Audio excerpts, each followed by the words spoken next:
কিছুদিন আগে আবার একটা নেগেটিভিটি উঠলো কি নেতাজি ইন্ডাস্ট্রিয়াল সব টাকাগুলো বিকাশ ঘোষ নিয়ে গাড়ি কেনে, নাহলে বিকাশ ঘোষের এত গাড়ি কোথা থেকে আসে?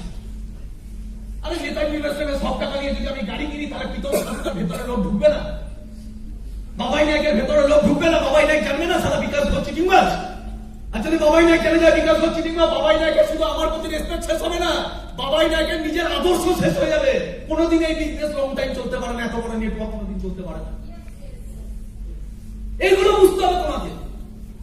কে বলছে ওই তো 20,000 সিট ক্যাপাসিটি, সবাই যদি 300 টাকা করে দেয়, গান্ডু সারা তুই দেখেছিস 20,000 সিট ক্যাপাসিটি, তুই গুনেছিলি? ইন্টারনেট সার্চ করো, নেতাজি ইন্ডাস্ট্রিয়ালের সিট সংখ্যা কত? 10 থেকে 12,000। কেন লিখে গেছে 10 থেকে 12,000? কারণ ওখানে 2,000 সিট তোমার অ্যালাউ নেই, 2,000 সিট বন্ধ হয়ে গেছে, তাহলে টোটাল সিট ক্যাপাসিটি হলো 10,000। 10,000 সিটের মধ্যে ব্যাক স্টেজ, স্টেজের পিছনে কেউ দেখতে পারবে না, 3,000 সিট ক্যান্সেল। 10,000 সিটের থেকে যদি 2,000 থেকে 3, আমি ধরো 2,000 সিট ক্যান্সেল, 10,000 এর মধ্যে থেকে যদি 2,000 সিট ক্যান্সেল হয়ে যায়, কারণ টিকিট দেবে না, তাহলে কত সিট বাঁচলো? 8,000 এর মধ্যে থেকে অন্যান্য টিম থেকে এসছে কতজন? অন্যান্য টিম থেকে এসছে নিয়ার অ্যাবাউট 2,500 জন। 2,500 জন কত করে টাকা দিয়েছে? অন্য টিমের লিডারদের কান্না বেরোয়, চোখের জল বেরোয়, আমাদের টিম কি করে 300 টাকা দেবে? আমি ওখানে বসে বসে হাসি, তোমাদের মাইন্ড সেটআপই নেই, তাই তোমাদের টিমের মাইন্ড সেটআপই নেই। আমাদের টিমকে 500 টাকা দিতে বললে আমার বিলিভ আছে 80% ছেলে 500 টাকা। আমি কখনো জানতে যাইনি বাবাই তোর টিম কত দেবে, রাহুল তোর টিম কত দেবে, কারণ ওদের ভেতরে বিলিভটা আছে স্মার্ট ভ্যালু করছে, জিজান দিয়ে স্মার্ট ভ্যালু করবো।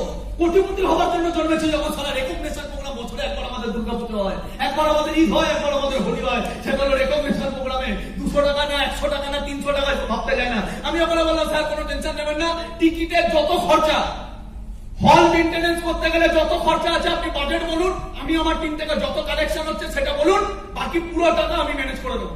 অমিতার বাজার দেখ বিকাশ ঠিক করে ভেবে বল, ঠিক করে ভেবে বল, আর বেশি দিন বাকি নেই। অত টাকা তুই কোথা থেকে জোগাড় করবে? স্যার আপনি টেনশন নেবেন না, আপনি শুধু বলুন আমাকে কত দিতে হবে। অমিতার বাজার তোরাতে এরকম আওয়াজ বেড়ে দিচ্ছিস, লাস্টে পুরো বয়স আমাকে টেনশন করতে হবে। আর আপনাকে টেনশন করতে হবে না, আপনি শুধু বলুন। ইভেন রেকগনিশনের টিকিট 1 সপ্তাহ আগে ছাপানো হয়েছে, 1 সপ্তাহ আগে আমাকে রাজবাদ জিজ্ঞাসা করছে বল পারবি তো? আপনি বলুন না কত, পুরো নেতাজি ভরাতে হলে আমি নেতাজি ভরিয়ে দেবো, কোনো টিমকে আমার লাগবে না।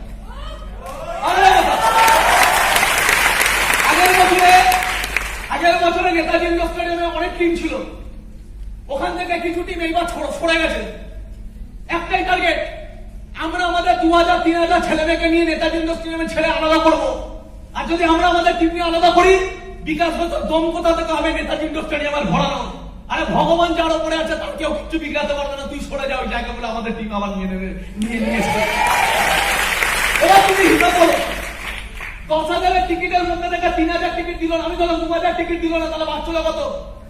8,000 টিকিটের মধ্যে কান্নাকাটি করা টিম নিল 2,500 টিকিট। 2,500 টিকিট ইন্টু 200 টাকা কত হয় বস? 2,500 টিকিট ইন্টু 200 টাকা কত হয়? 5 লাখ টাকা। রেকগনিশনের বাজেট কত? রেকগনিশনের বাজেট হলো 21 লাখ টাকা। বাইরের মার্কেটে রেখে দিতে হয় রেকগনিশনের বাজেট টোটাল মিলে কত হতে পারে? 3 লাখ হবে। যদি তুই করে দেখা, করে দেখা। আমরা হকেলিতে আবার রেকগনিশন করবো, চল তোর হাতে পুরো টাকা দিয়ে দিলাম 3 লাখ টাকা, তুই করে দেখা। হ্যালো, বোঝাতে পারছি না? বোঝাতে পারছি আমার কাছে, বোঝাতে পারছি না? রাজীব দা যে রেকগনিশন করে, পুরো whole smart value recognition program যে ম্যানেজমেন্ট করে, তার নাম রাজীব দা। রাজীব দা টোটাল বাজেট করেছে 21 লাখ টাকা। ওখান থেকে আমরা বার্গেনিং করে অফিসার বলছে রাজীব দা বোঝার চেষ্টা করো, আমাদের অন্যবারে অনেক টিমের সাথে হয়, এবার শুধুমাত্র বিকাশী ইয়ে করছে, প্রথমবার করছে, একটু বার্গেনিং করে লাস্টে 19 লাখ টাকায় আসে। লাস্টে 19 লাখ টাকা আসে। এবার তুমি আমাকে বলো 2,500 টিকিট ইন্টু 200 টাকা টোটাল কত উঠলো? 5 লাখ টাকা। 19 লাখ টাকা থেকে 5 লাখ বাদ দিয়ে দাও, 14 লাখ টাকা আমার ঘাড়ে। 14 লাখ টাকা ঘাড়ে, তাহলে 10,000 থেকে 2,000 বাদ 8,000, 8,000 মধ্যে 2,500 চলে গেলে বাঁচলো কত? 5,500 টিকিট। 5,500 টিকিট 300 টাকা করে হলে কত হয়? 5,500 টিকিট 300 টাকা করে হলে খুব বেশি হলে 16 লাখ টাকা হয়। আমার ঘাড়ে কত টাকার দায়িত্ব? 14 লাখ টাকার দায়িত্ব। 5,500 টিকিটের মধ্যে লাস্টে 1,500 থেকে বেশি টিকিট আছে যারা কোনো টাকা দেয়নি। কেউ 50 টাকা দিয়েছে, কেউ 100 টাকা দিয়েছে, কেউ 150 টাকা দিয়েছে, ফলে অনেক প্রমাণ আছে। কোথায় টাকা বাঁচে বস? কোথায় টাকা বাঁচে? ইতিহাস প্রমাণ আছে, স্মার্ট ভ্যালুর ইতিহাস প্রমাণ আছে, বাবাই নায়ক প্রমাণ আছে, প্রীতম সাধুকা প্রমাণ আছে, রাহুল রয় প্রমাণ আছে।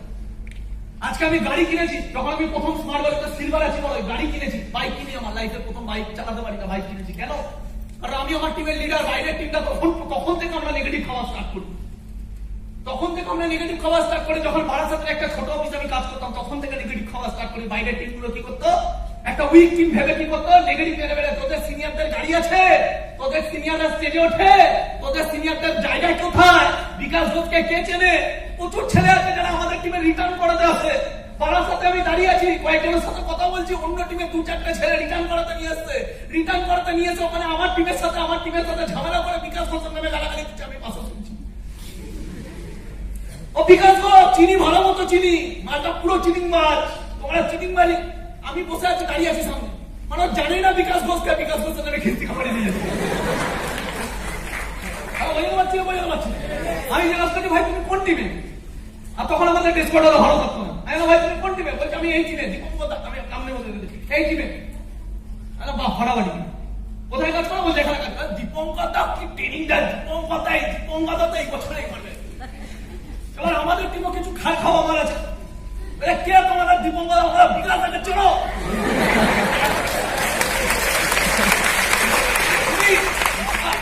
থাকে এক একটা অ্যাসোসিয়েটের ভাবনায় করি না, প্রচুর ভালোবাসে। ওখানে দাঁড়িয়ে বিকাশ দা চলো, শের তুমি শেরের জায়গায় আছে, শেরকে লাল কাট। আমি শের চুপচাপ দাঁড়িয়ে আছি।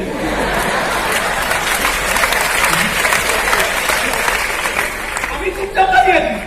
আর শের সব ঝামেলা বিয়ে হয়ে গেল, চলো বাড়ি যাও। লাস্টে আমি আমার টিমের ছেলেটাকে বললাম, কেন তুই বেকার শের বলতে যাচ্ছিস? তুই জানিস শের কাকে বলে? আমি আমার টিমের ছেলে, ভালো ছেলে সন্তু, এখনো বিজনেস করছে ভালো লেভেল। আমি ওকে বললাম, সন্তু তুই যে এখানে বললি, আওয়াজ মারলি ওকে, ওর টিমের লিডারকে ছোট করলি, আমাকে বড় করলি, তুই বললি আমি শের। জানিস শেরকে? এই বিজনেসের শেরকে তারাই শের যাদের টিম শের।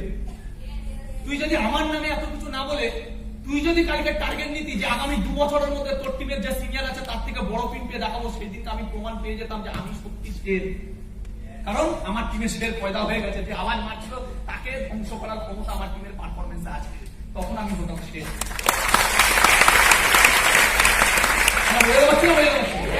তো অঙ্ক আছে। এবার আমি আমার টিমের ছোট ছোট অ্যাসোসিয়েটদের কাছে গিয়ে অত নোংরামি আমি শিখিনি, বা আমি আমার টিমকে অত নোংরা চোখে দেখি না। আমি এখন প্রতিটা অ্যাসোসিয়েটের কাছে গিয়ে বলবো, দেখো তো টিকিটের বাজেট এত সিট আছে, এত টাকা উঠবে, একটু হেল্প করো।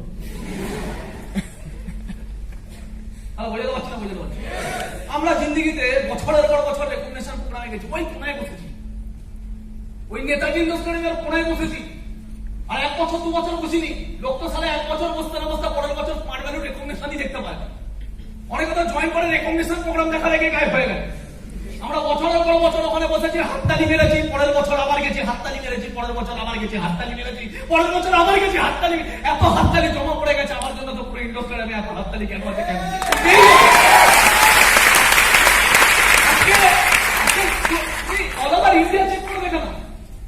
ভারতবর্ষে এত বড় বড় লিডার, তাবড় লিডার, ভারতবর্ষের যেখানে রেকগনিশন প্রোগ্রাম হোক না কেন, যেখানে রেকগনিশন প্রোগ্রাম হোক না কেন, যত বড় অ্যাচিভার স্টেজে উঠুক না কেন, প্রতিটা মানুষ ওই রেসপেক্ট জানায় না।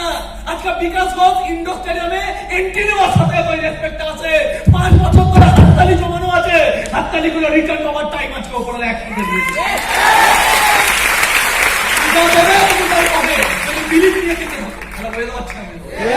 দুদিন আগে আমাকে ফোন করেছে, 3 দিন আগে আমি বাবাইকে রেকর্ড শোনাচ্ছিলাম।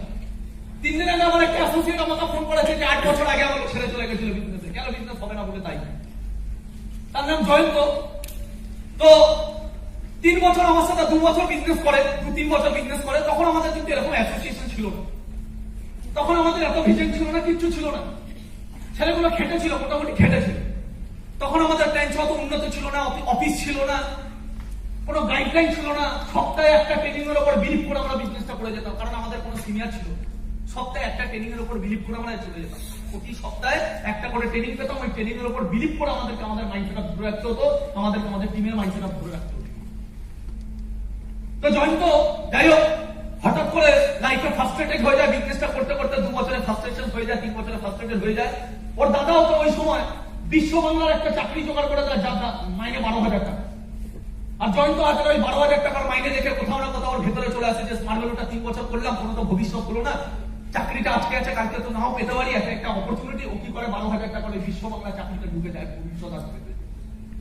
12,000 টাকার চাকরি তো ভবিষ্যৎ দেখতে পায় না, ভবিষ্যৎটা দেখতে পায় যে স্মার্ট ভ্যালুতে কোনো ভবিষ্যৎ নেই। কালকে আজকে তো 12,000 টাকার বিশ্ব বাংলাতে চাকরিটা পাচ্ছি, আজকে যদি ছেড়ে দিই বিজনেসে তো 3 বছরে কিছু হলো না, আগামী 3 বছরে কিছু হবে কিনা সন্দেহ আছে, কিন্তু 12,000 টাকা চাকরিটা যদি ছেড়ে দিই এরকম ভালো চাকরি হয়তো আজকে পাবো। ছেলেটা মিস করে গেল, ভগবানের একটা পরীক্ষা, ছেলেটা মিস করে গেল, স্মার্ট ভ্যালুটা মিস করে গেল। আজকেও ফোন করে আমাকে, আগের বছর আমার সাথে নেতাজি ইন্ডোরে গেছিল, এই বছরে নেতাজি ইন্ডোর স্টেডিয়ামে আমি ওকে ডাকিনি, আমি রিয়ালি বলছি আমি ওকে ডাকিনি। আজকে তোমার মনে হতে পারে আজকে যারা চাটে জিন্দগিতে সাকসেসটা পাবো যেদিনকে, সেদিনকে আজকে যারা ওই কালবাটে বসে বসে আর ওই ডকে বসে বসে আড্ডা মারে, যেদিনকে তারা আমার ডিগ্রি আমাকে হবে বুকের ওপর দিয়ে চালিয়ে নিয়ে যাবো সালা নেগেটিভ মারা, এটা আজকে মনে হবে, আজকে মনে হবে। কিন্তু রিয়ালি যেদিনকে তুমি এটা জোশ, এটা আমাদেরও হতো, এটা জোশ ভেতরের দাঁড়ান, এটাই একটা ছেলেকে সাকসেসফুল বানায়, এই রাতটাই একটা মানুষকে সাকসেসফুল বানায়, এই জিতটাই একটা মানুষকে সাকসেসফুল বানায়। কিন্তু আফটার 4 ইয়ার্স, আফটার 5 ইয়ার্স, যেদিনকে বাবাই নায়কের মতো একটা স্ট্যান্ডার্ড এই লেভেলের গাড়ি তুমি কিনবে, আমি তোমাকে বলছি ওই বন্ধু বান্ধব গুলো সেদিনকে দেখবে তোমাকে আর চাচ্ছে না, তুমি বুঝতে পারবে না কেন তারা চাচ্ছে না। সেদিনকে দেখবো ওরা তোমাকে দেখে পালিয়ে যাচ্ছে, সেদিনকে দেখবো ওরা তোমার সাথে চোখে চোখ মেলাচ্ছে না, চোখ তুলে তাকাতে পারছে না। সেদিনকে তোমার ভেতরে মনুষ্যত্বটা ইলেভেলে তোমার ভ্যালু করে দেবে, সেদিনকে কিন্তু তুমি তোমার সাকসেসের অহংকার ওকে দেখাবে না, সেদিনকে তোমার কাছে সবকিছু থাকবে তাও তুমি ওকে বোঝাবে না। এটা হলো স্মার্ট ভ্যালুর এত বড় মুহূর্ত। যখন আমি আগের বছরে নেতাজি ইন্ডোর স্টেডিয়ামে যাই, আমার লাইফের বিশাল বড় একটা হিস্ট্রিক্যাল মুভমেন্ট, কারণ স্মার্ট ভ্যালুতে ডায়মন্ড পিন ছাড়া, মাথা রাখবে নেটওয়ার্ক ইন্ডাস্ট্রিতে ডায়মন্ড পিন ছাড়া তাকে নেটওয়ার্ক আর ভাবা হয় না। যতক্ষণ না তুমি ডায়মন্ড পিনতে যাচ্ছ তার মানে তুমি এখনো পর্যন্ত বিজনেস শেখোনি, এখনো পর্যন্ত করোনি, ইতিহাস বানানো বাকি আছে। যেদিকে তুমি ডায়মন্ড মারবে সেদিকে তুমি বুঝতে পারবে হোয়াট ইজ নেটওয়ার্ক কি। হ্যালো, বুঝতে পারছো? আমার লাইফের একটা হিস্ট্রিক্যাল মুভমেন্ট, সেই বছর আমি ডায়মন্ড হই, ক্রাউন হতে হতে হই না, ডায়মন্ড হই। নেতাজি ইন্ডোর স্টেডিয়ামে যখন আমি যাই, জয়ন্ত হাজরা মানে যে আমার বন্ধু, যে আজ থেকে নিয়ে আমার 5 বছর আগে আমার সাথে বিজনেসটা ছেড়ে চলে গেছিল ওই 12,000 টাকা চাকরির জন্য। 5 বছরের জীবনে আমার প্রচুর লাইফে স্ট্রাগল আসে, স্ট্রাগল আসার পরে যখন আমার জীবনটা উপরের দিকে যায়, সেম ভাবে 5 বছর ওই 12,000 টাকা চাকরিতে মস্তি করতে করতে 5 বছর পরে ওর জীবনটা খারাপ জায়গায় যায়। তখন আমার জীবনটা যেমন আস্তে আস্তে আস্তে আস্তে রাইজ আপ করে, ওর জীবনটা তেমনি আস্তে আস্তে আস্তে আস্তে খারাপ সিচুয়েশনের দিকে যায়। এবং যখন ও নেতাজি ইন্ডোর স্টেডিয়ামে যায়, আমার সাথে আমার গাড়ি করে যায় ডিসিয়াবান্তি, সরি আমি ডিসিয়াবান্তিতে যাইনি, আমি গেছিলাম সেলে করে, ডিসিয়াবান্তিতে বিস্ফোর বাবাই। যখন আমি সেলে করে যাই, আমি পিছনে বসে আছি, আমার পাশে জয়ন্ত বসে আছে, তা আমি সামনে এসির দিকে এইভাবে বসে আছি, জয়ন্ত আমার পিছনে বসে কনস্ট্যান্ট আমাকে তাকিয়ে আছে, আমি দেখতে পাচ্ছি কনস্ট্যান্ট। লাস্টে যখন আমি ওর দিকে তাকাই, আমি কি দেখছি, বলে ভাই আমি বিকাশ ঘোষের সাথে বসে আছি, আওয়াজ শুরু করেছে, বলে ভাই শুরু করিনি, তুই বিলিভ করবি না, তুই বিলিভ করবি না, আমি প্রতিদিন অফিসে যখন যাই না, অফিসে গিয়ে শুধু তোর কথা বলি, প্রতিদিন বাড়িতে এসে যখন ঘুম আসে না, রাত্রেবেলা যখন বিভিন্ন রকমের টেনশন আসে, তখন আমি শুধু তোর কথা ভাবি, সেই বিকাশ। একটা সময় স্কুলে তোকে কতটা দেখতে খারাপ ছিল, তোর মুখে এত ব্রণ ছিল, লোক তোকে কত চাপতো, আমরা তোকে কত চাপতাম, আজকে সেই বিকাশ যাকে দেখার জন্য পুরো অল ওভার ইন্ডিয়া বসে থাকে। সেম ও যখন আমি নেতাজি ইন্ডোর স্টেডিয়ামে আগের বছর স্টেজে উঠি, আমি ব্যাক স্টেজে ওর সাথে দাঁড়িয়ে থাকি, আমি কারোর সাথে হাত মেলাতে চাই, আমি ওর সাথে দাঁড়িয়ে থাকি। কেন? কারণ আমি বুঝতে পারি ওর ফিলিংসটা কি হতে পারে। 15 দিন পরে জয়েন করেছে জয়ন্ত, আমার হাত ধরে জয়ন্ত 15 দিন পরে স্মার্ট ভ্যালু জয়েন করে। আজকে জীবনে একটা পরীক্ষা ফেল করে গেল, আর বিকাশ ঘোষ একটা পরীক্ষায় বিলিপটা রেখে গেল। আজকে বিকাশ ঘোষ কোথায়, জয়ন্ত হাজরা কোথায়? যখন নেতাজি ইন্ডোর স্টেডিয়ামে বিকাশ ঘোষ স্টেজে দাঁড়াচ্ছে, পুরো ইন্ডোর স্টেডিয়াম কাঁপছে, ওখানে জয়ন্ত হাজরা স্টেজের পিছনে দাঁড়িয়ে দাঁড়িয়ে হাততালি মারছে, আমি ওর ফিলিংসটা বুঝতে পারি। আমি ওর জন্য আমার মনে হয় ওইটা অসম্মান করা হয় একটা মানুষকে। এই বছর রেকগনিশন আবার যাবে, আবার সম্মানিত হবে, আবার প্রতিদিন রাত্রেবেলায় আমার কথা ভাববে, আমি চাই না। এর জন্য এই বছর রেকগনিশন ওকে বলিনি। তারপরে আমার নাম্বার চেঞ্জ হয়ে যায়, যদিও নাম্বার চাইলে আমি জোগাড় করতে পারতাম, নিবেদিতার সাথে কানেকশন আছে, আমার মায়ের সাথে মাঝে মাঝে কথা হয়, কিন্তু আমি ফোন করিনি। 4 দিন আগে আমাকে সকালবেলায় জয়ন্ত ফোন করে, আমি ফোন তুলি, ঘুম থেকে উঠি তখন আমাকে ফোন করি। 3 বার আমি ফোনটা কেটে দিই, আমি অন্য কারোর নাম ভেবে ফোনটা কেটে দিই। 4 নম্বর আমি ফোনটা রিসিভ করি, জয়ন্ত ফোন করে, আমি পারলে রেকর্ডিংটা শোনাতে পারি, এক্ষুনি আমার কাছে রেকর্ডিং করা আছে। কারণ আমি মুখে বলা আলাদা জিনিস, আর রেকর্ডিংটা শোনাবো যখন, তখন রিয়াল যে ইম্প্যাক্টটা করবে তখন আলাদা জিনিস। একটা মানুষ স্মার্ট ভ্যালু ছাড়া 5 বছর পর কতটা পস্তায়, কিন্তু কিচ্ছু করতে পারে। আমি বললাম ভাই বল কেমন আছিস, তো বিভিন্ন রকমের কথা হলো, আমি অত ডিটেলসে যাচ্ছি না, আমি কালকেও শেয়ার করছিলাম ট্রেনিং এ। বিভিন্ন রকমের কথা বলতে বলতে ও বললো ভাই রাত্রেবেলায় নাইট ডিউটি করে সকালবেলা বাড়ি ফিরলাম, 6টা থেকে জেগে আছি, এত ঘুম পাচ্ছে তুই বিলিভ করবি না, কিন্তু তোকে ফোন করা হয় না, তুই বিজি থাকিস বলে। আজকে মাইন্ডসেটই করে নিয়েছি তোর সাথে কথা বলবো যতক্ষণ না তুই ঘুম থেকে উঠছিস, কথা বলবো, তারপর ঘুমাতে যাবো।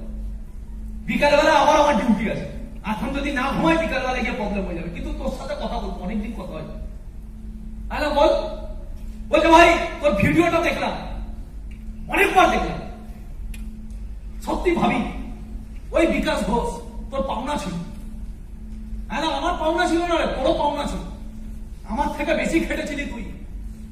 আমি তো অনেক অলস ছিলাম, আমি তো কাজ করতে পারতাম না, আমি তো স্ট্যান্ডার্ড করতে পারতাম না, আমার তো প্যান্ট অনেক কম ছিল, সেই তুলনায় দাঁড়িয়ে তোর প্যান্ট অনেক বেশি ছিল। বলছে ভাই কিছু করার নেই, তখন জীবনে অনেক মিথ্যা কথা বলেছে, অনেক কিছু করেছে, ফ্যামিলির প্রবলেম, এই প্রবলেম, ওই প্রবলেম বলে বলে অনেক মিথ্যা কথা বলেছি।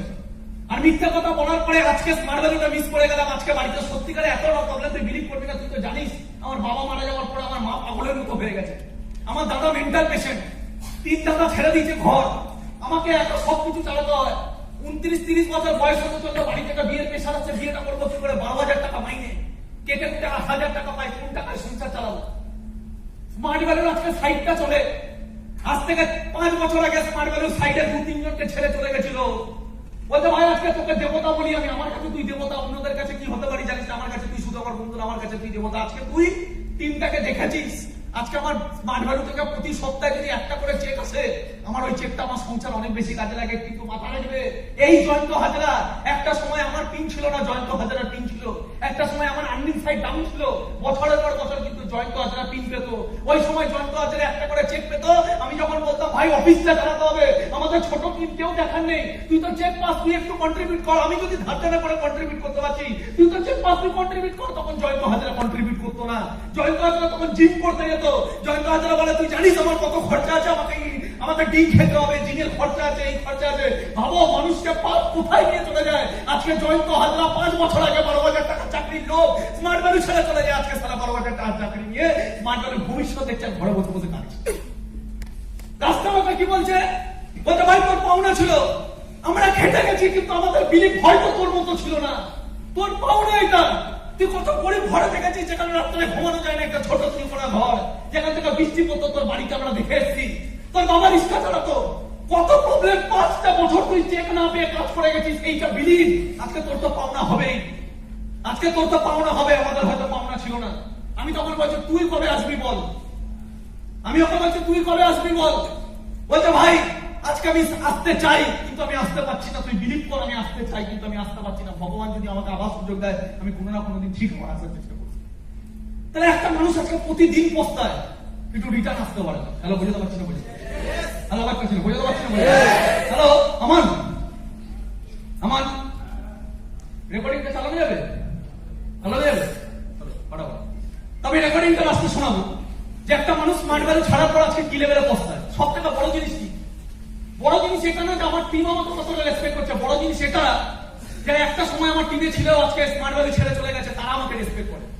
আজকে ওই জয়ন্ত হাজরা রাস্তা পাকে রাখার আগে একটা কথা বললো, ভাই স্মার্ট ভ্যালুর ইতিহাস যেদিনকে বলা হবে, সেদিনকে স্মার্ট ভ্যালুর ইতিহাসে কারোর নাম থাকুক না থাকুক, তোর নামটা থাকবে। আর এটা আমার কাছে আজকে সব থেকে বড় পাওনা। আমার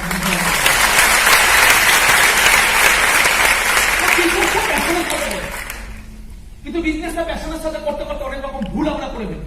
আমরা শুধু ফোর বেসিক থেকে আমাদের ভাবি বিজনেস করা সব থেকে মূল কারণ না, বিজনেসটা ফোর বেসিকের কারণ না। কথা বলে एक इंसान को बर्बाद करता है उसका गुरूर, एक इंसान को बर्बाद करता है उसका गुरूर, और एक इंसान को उस गुरूर से बचाता है उसका गुरु। জীবনে প্রথমে একটা গুরু সিলেকশন করা উচিত। হ্যাঁ ভাই হাট তুমি মানতে পারছো কিনা আগে দেখে না, জোর জবরদস্তি কাউকে মানা যায় না। তবে আমি এটা বলবো না যে জোর জবরদস্তি কাউকে মানো, কিন্তু আমি এটা বলবো তুমি কাউকে মানো আর না মানো, কারোর নামে কোনোদিন খারাপ ভেবো না। কারণ যখন তুমি কারোর নামে খারাপ ভাবছো, মাথা রাখবেন পবিত্র মনে অল টাইম ভগবান থাকে। তুমি যখন কারোর নামে নেগেটিভ ভাবছো, তার কানে নেগেটিভিটিটা পৌঁছাক বা না পৌঁছাক, নেগেটিভিটিটা তোমার মাইন্ডটাকে আগে অ্যাটাক করে ফেলে এবং ওই নেগেটিভিটির অ্যাট্রাকশনে তুমি কিন্তু আস্তে আস্তে নেগেটিভ দিকে চলে যাও। তাহলে বুঝতে পারছি তো? যত মানুষের প্রতি রাগ কম রাখবে, যত মানুষের প্রতি হিংসা কম রাখবে, যত মানুষের প্রতি লোভ, হিংসা, কাম এইগুলো থেকে যত দূরে থাকবে, মনটা তত বেশি সরল হবে। এই সময়টা এমন একটা সময়, লাইফের 3টে বছর আসবে স্মার্ট ভ্যালুতে। লাইফের 2টো পার্ট আছে, স্মার্ট ভ্যালু 2টো পার্ট আছে। একটা হলো প্রথম 3টে বছর, একটা হলো সেকেন্ড 3টে বছর। প্রথম 3টে বছর কারোর 1 বছর লাগবে, কারোর 2 বছরের স্ট্রাগল থাকবে, আবার কারোর 3 বছরের স্ট্রাগল থাকবে। স্মার্ট ভ্যালুতে হয়তো 35 লাখের মধ্যে হয়তো রিয়ালেস্ট কেউ আছে যার 5 বছরের স্ট্রাগল আছে, আর হয়তো এর জন্যই স্মার্ট ভ্যালুতে রিয়ালেস্ট কেউ আছে যে আজকে টপ 3-এ বসে আছে। ইয়েস, তার মানে ওই স্ট্রাগল। আজকে যখন আমি গাড়ি করে ফিরছিলাম গান শুনতে শুনতে, আমি তখন মনে মনে ভাবছিলাম সত্যিকারে শুধু স্মার্ট ভ্যালুর ইতিহাস আমি থাকতে চাই না। আমাকে বলে your life is the message to the world. একটা জীবন আমি পেয়েছি, কোশ্চেনটা এই একটা জীবনে আমি লাইফে কি কি চোখের জল বার করলাম। জীবন তোমাকে যত অপমান দেবে আর জীবন তোমাকে যত চোখের জল বার করাবে, ততটা বেশি তুমি কোটি কোটি মানুষের কাছে ইন্সপিরেশন হবে, তুমি একজন নায়ক হবে। তাহলে বলে দেওয়া ঠিক। আজকে বলিউডে অনেক অ্যাক্টর আছে। আজকে সঞ্জু বইটা যে বেরোলো, সঞ্জু বইতে কি দেখানো হয়েছে? সঞ্জু বইতে দেখানো হয়েছে একটা মানুষের স্ট্রাগল কি দেবে হতে পারে। বিনা কারণে স্ট্রাগল, বিনা কারণে কোনো পাপ না করে একটা মানুষ কতটা বেশি লাইফে কাঁদতে পারে। বিভিন্ন জায়গায় অপমান, বিভিন্ন জায়গায় চোখের জল বার করা, বাবা চলে যাওয়া, জীবনে কত রকমের ধাপ দিয়ে মানুষ যায়। একটা মানুষের লাইফে কতগুলো ধাপ থাকতে পারে, একটা মানুষের লাইফে কতগুলো প্রবলেম থাকতে পারে, তারপর কিন্তু একটা মানুষ ইন্সপিরেশন হতে পারে। Hello, am I making sense? Am I making sense? মাথা রাখবে। আজকে ইন্ডোর স্টেডিয়ামে যখন যাচ্ছে, আজকে বিকাশ হোটেল ক্রাউড দেখে লাভ নেই। বিকাশ হোটেল ক্রাউড, বাবাই নায়কের গাড়ি, প্রসন্ন ব্যানার্জির ঘড়ি, রাহুল রয় ড্রেস কোড, প্রীতম সাধুকার কি দেখে লাভ নেই। এইগুলো কোনোদিন একটা মানুষকে সাকসেসফুল জায়গায় নিয়ে যেতে পারে না। বিকাশ হোটেল ক্রাউড দেখে লাভ নেই, প্রসন্ন ব্যানার্জির ঘড়ি দেখে লাভ নেই। এইগুলো দেখবো না। দেখতে যদি হয় তাহলে দেখবো এই মানুষগুলোর পিছনে স্ট্রাগলটা কতখানি আছে, এবং আমাকে টার্গেট দিতে হবে। বিকাশ ঘোষ লাইফে যতটা স্ট্রাগল করেছে তার থেকে একটু হলে বেশি স্ট্রাগল করে আমি আমার নামটা গেঁথে দেবো স্মার্ট ভ্যালুর ইতিহাসে। প্রসন্ন ব্যানার্জির ভেতরে যা যা গুণ আছে, ভালো গুণ, কোন মানুষ পারফেক্ট হতে পারে না। প্রসন্ন ব্যানার্জির ভেতরে যা যা ভালো গুণ আছে, আমার কাজ ভগবান চোখ দিয়েছে মানুষের নেগেটিভিটি দেখার জন্য না, আমার কাজ ভগবান চোখ দিয়েছে মানুষের পজিটিভিটি দেখে কালেক্ট করে। প্রসন্ন ব্যানার্জির জীবনে যা যা পজিটিভিটি আছে, ওই পজিটিভিটি গুলো আমাকে নিতে হবে। বাবাই নায়কের পজিটিভিটি গুলো নিতে হবে, রাহুল রয়ের পজিটিভিটি গুলো নিতে হবে, এবং আগামী দিনে বাবাই নায়ক, রাহুল রয়, প্রসন্ন ব্যানার্জি, বিশ্বজিৎ ঘোষ, বিকাশ ঘোষ, এদের থেকে বড় লিডার হতে হবে। এদের থেকে পজিটিভিটি গুলো নিয়ে, আমার কথাগুলো বোঝাতে পারছি না? বোঝাতে পারছি না? বোঝাতে পারছি না? আজকে আমাদের টিমের একটা প্ল্যাটিনাম অ্যাচিভার, 3 বছরের প্ল্যাটিনাম, 3 বছরের প্ল্যাটিনাম। আমি ভাবি ঘরে বসে বসে মনে মনে, যখন আমাকে কেউ বলে আমি হাসি বসে বসে হাসি। আজকে তো সারা 8 বছর এইভাবে হাসতে হাসতে কাটিয়ে দিলাম, এখনো হাসি। যখন কেউ আমাদেরকে নিয়ে নেগেটিভ দেয়, বিকাশ ঘোষ এইগুলো টাকাগুলো মারছে, আজ পর্যন্ত জিন্দিগিতে কোনোদিন অফিসের টাকা আমি আমার পকেটে রাখিনি। বছরের পর বছর এই হল চলে, হলে কত টাকা ওঠে কত টাকা ওঠে না, জিন্দিগিতে কোনোদিন খোঁজ নিইনি। কেন? আমি প্রতিদিন বাড়িতে বসে বসে ক্যালকুলেশন করে আমি স্মার্ট ভ্যালু থেকে কত টাকা কামিয়েছি, আমি স্মার্ট ভ্যালু থেকে কত টাকা প্রপার্টি বানিয়েছি। ভগবান না করুক কোনোদিন আমার টাকা কামানোর থেকে আমার প্রপার্টির পরিমাণ বেশি হোক, তাহলে ওটা ইলিগাল ইনকাম। 10 লাখ টাকা মানুষের থেকে লুটবো, ওপরওয়ালা হয়তো বড় বড় ইতিহাস বানানোর জায়গায় আমার নামটাকে হাঁটিয়ে দেবে।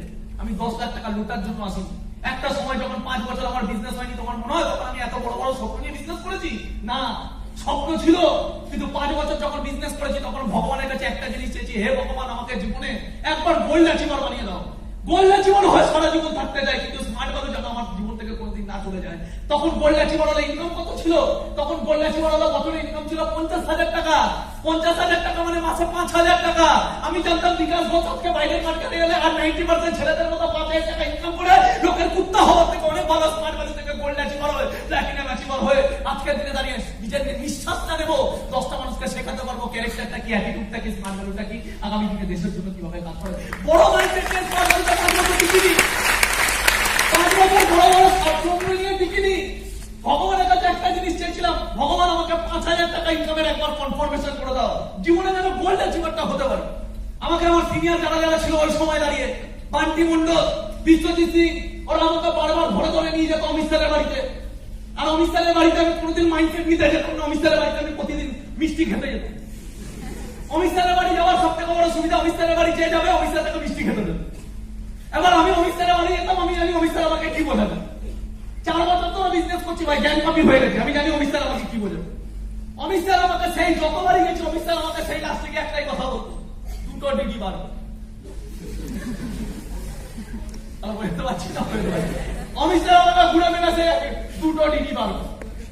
পান্টি মন্ডল একবার আমাকে বলছে তুই চ অমিত স্যারের বাড়ি, আমি না যা তো তুই যা, আমি কোথায় যাবো। পান্টি মন্ডল আমাকে জোর জবরদস্তি নিয়ে যা, সিনিয়র বলছে অমান্য করা যাবে না, বন্ধু বলে একটু হলো মাঝে মাঝে তর্ক করতাম, কিন্তু সিনিয়র বলে অমান্য করা যাবে না। পান্টি মন্ডলের সাথে অমিত স্যারের বাড়ি গেছি, পান্টি মন্ডল ওইদিকে ফোন করে অমিত স্যারকে পুরো বলে দিয়েছে বিকাশ তারা কি জিনিস। যাওয়ার সাথে সাথে দেখছি মানে যাওয়ার সাথে অমিত স্যারের ভেতর থেকে গোলা বেরোচ্ছে। এটা ব্যাপারটা বুঝতে পারলাম, অনেকক্ষণ পরে বুঝতে পারলাম ও আগে থেকে সেটিং হয়ে আছে, তারা হয়ে যাচ্ছে না। এবার আমি অমিত স্যারের বাড়ি যেতাম, অমিত স্যার সব গল্প বলে দিত, সব গল্প বলার পরে 2 ডিগ্রি সব কিছু বলার পরে লাস্টে আমি দেখতাম মিষ্টিটা খাবো বাড়ি যাবো।